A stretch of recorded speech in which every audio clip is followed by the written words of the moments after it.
प्यारे बच्चों, आप सबका सुधाज स्कूल में आज फिर से स्वागत है। आज हम कक्षा 7 संस्कृत रुचिरा द्वितीय भाग के प्रथम पाठ सुभाषितानी को आप लोगों को आसान भाषा में समझाने जा रहे हैं। सुभाषितानी का मतलब होता है अच्छी बातें, ऐसी बातें जिनसे हमें कुछ प्रेरणा मिलती है या हमारे जीवन में वो काम की बातें होती हैं जिन्हें हमें अपने जीवन में उतारना चाहिए। इसमें पाठ में कुछ श्लोक हैं जिनको हम आसान भाषा में आपको समझाने का प्रयास करेंगे। पहला श्लोक है, पृथ्वीयां त्रीणि रत्नानि जलम अन्नम सुभाषितम मूढ़ः पाषाण खंडेषु रत्न संज्ञाम विधीयते। कहा गया है कि जिन चीज़ों को हम मानते हैं कि वो रत्न हैं, वास्तव में वो असली रत्न ना होकर पृथ्वी पर 3 रत्न विशेष हैं। कौन कौन से? जल, अन्न और सुभाषित। क्योंकि जल के बिना और अन्न के बिना हम लोग जीवित नहीं रह सकते, और सुभाषित यानी अच्छी बातें जिनको सीखकर हम जीवन को सुधार सकते हैं। तो इस श्लोक में यही बताया गया है कि मूढ़ः पाषाण खंडेषु रत्न संज्ञा विधीयते। मूढ़े माने मूर्ख लोग सिर्फ पत्थर के टुकड़ों को, पाषाण खंडेषु माने पत्थर के टुकड़ों को रत्न संज्ञा विधीयते, रत्नों की संज्ञा देते हैं, जबकि वास्तव में रत्न कौन से हैं? 3 रत्न माने गए हैं, जल, अन्न और सुभाषित। तो ये पहला श्लोक था। अभी दूसरा श्लोक देखते हैं।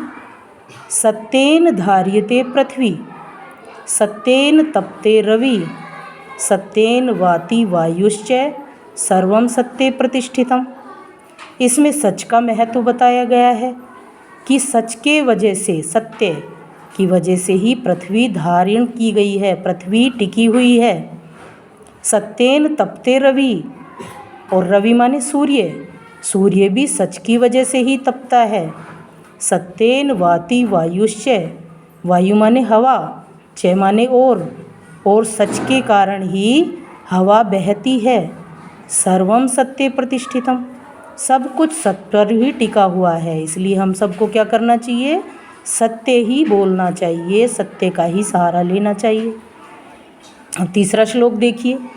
तीसरे श्लोक में दान के बारे में बताया गया है और शौर्य के बारे में बताया गया है, और ये कहा गया है कि हमारी पृथ्वी पर ऐसे बहुत से व्यक्ति हुए हैं जो दानशील हुए हैं, तपस्वी हुए हैं, ज्ञान विज्ञान के क्षेत्र में जिन्होंने नाम कमाया है। तो हम सबको भी उनसे कुछ प्रेरणा लेनी चाहिए। दाने तपसी शौर्ये च विज्ञाने विनये विस्मयो न ही कर्तव्यो बहुरत्ना वसुंधरा। वसुंधरा का मतलब होता है पृथ्वी, बहुरत्ना बहुत सारे रत्न हैं, हमारी पृथ्वी से बहुत सारे रत्न निकलते हैं। लेकिन हम सबको क्या करना चाहिए? हम सबको ऐसे व्यक्तियों का सम्मान करना चाहिए या उन लोगों को ही रत्न मानना चाहिए जिनमें दान की प्रवृत्ति हो, तपस्या की प्रवृत्ति हो, जिनमें शौर्य हो, जो ज्ञान विज्ञान के क्षेत्र में अपना नाम कमाते हों, जो विनयशील हो। नए माने झुककर चलना, नमन करना, बड़ों का सम्मान करना। ये सब गुण जिन व्यक्तियों में होते हैं वही असलियत में रत्न हैं। तो विस्मयो नहीं कर्तव्यो बहुरत्ना वसुंधरा, इसलिए इसमें कोई विस्मय नहीं है, कोई आश्चर्य नहीं है कि हमारी जो वसुंधरा है, पृथ्वी है, इस पर बहुत से रत्न हुए हैं। अभी हमें चौथा श्लोक देखना है। सद्भिर एव सहासित सद्भि कुर्वीत संगतिम सद्भि विवादम मैत्रीम च ना असद्भि किंचिद आचरेत। इसमें कहा गया है कि जो बच्चे सद्भि का मतलब सज्जन व्यक्ति, एव सज्जन के साथ ही सहासित रहते हैं, सद्भिर कुर्वीत संगतिम सच्चे और सज्जन व्यक्ति की संगत करते हैं, सद्भिर विवादम मैत्रीम च, और अगर सज्जन की मैत्री और क्या नाम से विवाद उसके साथ हो जाए, किसी बच्चे के साथ मान लीजिए आप छोटे बच्चे हो, आपका कोई मित्र है जो अच्छा है, अगर उसके साथ आपका झगड़ा हो गया तो भी वो आपके साथ ना असद भी किंचित आचरेत, कभी भी असज्जन व्यवहार या गलत व्यवहार आपके साथ कभी भी नहीं करेगा। इसलिए हमें क्या करना चाहिए, अच्छे बच्चों के साथ ही रहना चाहिए। अभी 5वां श्लोक देखिए। 5वें श्लोक में कह रहा है, धन धान्य प्रयोगेषु विद्याया संग्रहेषु च आहारे व्यवहारे च त्यक्त लज्जय सुखी भवेत। इसमें ऐसे व्यक्ति के बारे में बताया गया है जो कि सुखी रहना चाहता है। यानी कि हम कब सुखी रह सकते हैं, जब हम धन और धान्य के प्रयोग में, विद्या प्राप्त करने में, इन सब चीज़ों के संग्रह में, मतलब धन धान्य इकट्ठा करना हो यानी कि कमाई करनी हो कहीं पे, विद्या यानी कि हमें कुछ सीखना हो, पढ़ना हो, उसमें अगर हमको कोई चीज़ नहीं आती तो हमें पूछना चाहिए, आपस में भी पूछना चाहिए, अपने गुरुजी से भी पूछना चाहिए। तो ये लाइन पहली आई है कि धन धान्य के प्रयोग में और विद्या के संग्रह में आहारे व्यवहारे च, आहार माने भोजन और व्यवहार माने एक दूसरे के प्रति हमें व्यवहार में भी त्यक्त लज्जय, लज्जा को त्याग देना चाहिए, सुखी भवेत, ऐसा व्यक्ति हमेशा सुखी रहता है जो धन धान्य के प्रयोग में, विद्या के प्रयोग में, विद्या इकट्ठी करने में, आहार में, व्यवहार में लज्जा नहीं रखता है। तो हमें भी इन चीज़ों में लज्जा नहीं रखनी चाहिए। अब अगला श्लोक देखिए। क्षमा वशीकृति लोके क्षमया किम न साध्यते। इसमें क्षमा के गुण को बहुत अच्छा बताया गया है। इंसान में क्षमा का गुण होना चाहिए। कई बार हम देखते हैं बच्चों में झगड़ा हो जाता है, आपस में एक दूसरे से बदला लेने की सोचते, ये गलत बात है। हमें क्या करना चाहिए, अगर किसी से कोई गलती हो जाए तो क्षमा करने की कोशिश करनी चाहिए। शांति खड्गे करे यस्य किम करिष्यति दुर्जन, क्योंकि शांति से अगर जो काम हो सकता है वो काम तलवार से नहीं हो सकता। इसलिए हमें क्षमा करना उचित गुण माना जाता है। क्षमा का गुण हमें अपने जीवन में अपनाना चाहिए। तो ये हमारे सारे श्लोक थे। आशा करती हूँ आप सब बच्चों को समझ में आए होंगे, इसलिए इनको फिर से अपने दोहरान कीजिए। पहला श्लोक है, पृथ्वीयां त्रीणि रत्नानि जलम अन्नम सुभाषितम।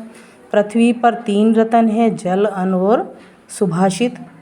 मूढ़ है पाषाण खंडेषु रत्न संज्ञा विधीयते। मूर्ख लोग क्या करते हैं, पत्थर के टुकड़ों को रत्नों की संज्ञा देते हैं। दूसरा श्लोक कह रहा है, सत्येन धार्यते पृथ्वी, सच से ही पृथ्वी धारण की हुई है। सत्येन तपते रवि, सच से ही रवि यानी सूर्य तपता है। सत्येन वाति वायुश्च, और हवा सच की वजह से ही बहती है। सर्वम सत्ये प्रतिष्ठितम, संसार में सब कुछ सच से ही प्रतिष्ठित है। तीसरा श्लोक कह रहा है, दाने तपसी शौर्ये च विज्ञाने विनयने। दान तप, दानी व्यक्ति, तपस्वी, बलशाली, वैज्ञानिक, विनम्र और नीतिज्ञ, इनके कार्य जो है दान तपस्या आदि में हमें क्या करना चाहिए, विस्मयो नहीं कर्तव्यो, आश्चर्य नहीं करना चाहिए। क्यों, क्योंकि हमारी जो वसुंधरा है, बहुरत्ना वसुंधरा, बहुत से रत्न इस वसुंधरा में उत्पन्न होते रहते हैं। अगला देखिए, सद्भिरेव सहासित, सज्जन के साथ ही रहना चाहिए। सद्भि कुर्वीत संगतिम, सज्जन की ही संगत करनी चाहिए। सद्भिर विवादम मैत्रीम च, क्योंकि सज्जन के साथ विवाद भी हो जाए या मैत्री हो, ना असद्भि किंचित आचरित, तो भी वह हमारे साथ असज्जन का जैसा व्यवहार नहीं करता, यानी गलत व्यवहार कभी भी हमारे साथ नहीं करता है। इसलिए अच्छे बच्चों के साथ रहना चाहिए। धन धान्य प्रयोगेषु विद्याया संग्रहेषु च, और धन धान्य के प्रयोग में, विद्या के संग्रह में, आहार व्यवहारे च त्यक्त लज्जे सुखी भवेत। आहार व्यवहार में लज्जा जो त्याग देता है वो हमेशा सुखी रहता है। क्योंकि अगर तुम कहीं खाना खाने जाओगे और वहाँ शर्माते ही रहोगे तो तुम भूखे ही वापस आ जाओगे। इसी तरह किसी से कोई व्यवहार करना है, बातचीत करनी है, और अगर वहाँ पर शर्माते रहे तो जिस काम से आप गए हो वो काम नहीं हो पाएगा। इसलिए इन चीज़ों में हमें लज्जा नहीं करनी चाहिए। पढ़ाई करनी है, अगर लज्जा करते रहे, गुरुजी से पूछोगे ही नहीं तो समझ में भी नहीं आएगा। अगला लास्ट श्लोक है अपना, क्षमा वशीकृति लोके क्षमया किमेय न साध्यते। क्षमा को वशीकरण माना गया है, मतलब क्षमा से हम कोई भी कार्य करवा सकते हैं अगर हमारे अंदर क्षमा का गुण है। फिर कह रहे हैं कि क्षमया किमने साध्यते, ऐसा कौन सा कार्य है जो कि क्षमा की वजह से नहीं साध्यते माने हो सकता, और जिस काम को हम नहीं कर सकते। शांति खड्गे करे, यदि तलवार से हम चलाकर शांति करना चाहें, यस्य किम करिष्यति दुर्जन है, जो कि दुर्जन व्यक्तियों के गुण माने जाते हैं जो झगड़ा करते हैं। लेकिन हमें क्या गुण अपनाना चाहिए? क्षमा का, क्योंकि क्षमा से बिना तलवार के भी हम शांति स्थापित कर सकते हैं। तो बच्चों, आशा है आप सबको ये पाठ समझ में आ गया होगा। इसको आप सब फिर से दोहराते रहिएगा। जब इस पाठ को बार बार दोहराएंगे तो ये आपको अच्छी तरह समझ में आ जाएगा। अब आगे मिलेंगे अगले पाठ के साथ। आशा करती हूँ ये अच्छे से समझ आ गया। इसी उम्मीद से कि आप रुचि लेकर पढ़ेंगे। फिर से मिलेंगे। धन्यवाद।